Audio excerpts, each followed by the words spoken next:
Magandang umaga mga kananay. Ito nga Tuesday at day off ng aking asawa at panahon na mga kainay o araw ngayon ang pagpapalit ng dingding dahil kikita nyo naman mga kananay bulok-bulok at butas-butas na. Ayan.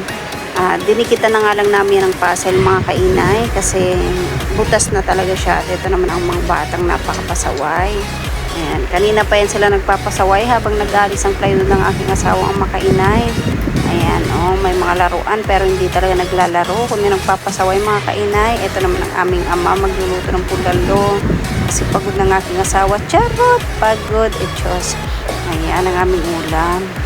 Ayan nga, binabantay na ng aking anak ang aking asawa mga kainay. Kasi parang nagtataka yung anak ko kung bakit gano'n ang pagpukpok ng kanyang ama. O di ba nga, at hindi naman din gano'ng kagalingan ng aking asawa pagdating sa ganyan. Mga kainay, pagpasensyaan yun at hindi talaga yan marunong mga kainay. Diba? Pero papakita ko sa inyo mamaya yung kakalabasan na kayang gagawin. Ayan o, dahil pagod na rin siya, kailangan na niyang magmerienda maya maya. Ayan o, pagod na daw siya at yayakapin na ng kanyang mga anak mga kainay. Ayan nga, at dahil natanggal na niyang kailangan niyang tanggalin, ayan yakap pa isa.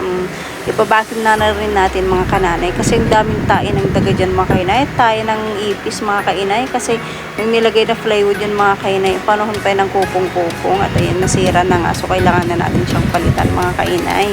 Yun nga lang, hindi rin pala advisable na pag may aircon kaya naglalagay ka ng wallpaper mga kainay kasi lumalambot yung plywood pagkahabaan na ng panahon. Kahabaan ng panahon. Anyway, totoo yun mga kainay kasi nasira nga siya dahil nagmumoist na nga siya sa loob. Ayan, nabaliw ng aking anak mga kainay kasi wala na siyang kalaro. O, diba? Sino yung kausap mo anak? Charot. O, maayos ka, hindi ka sisa.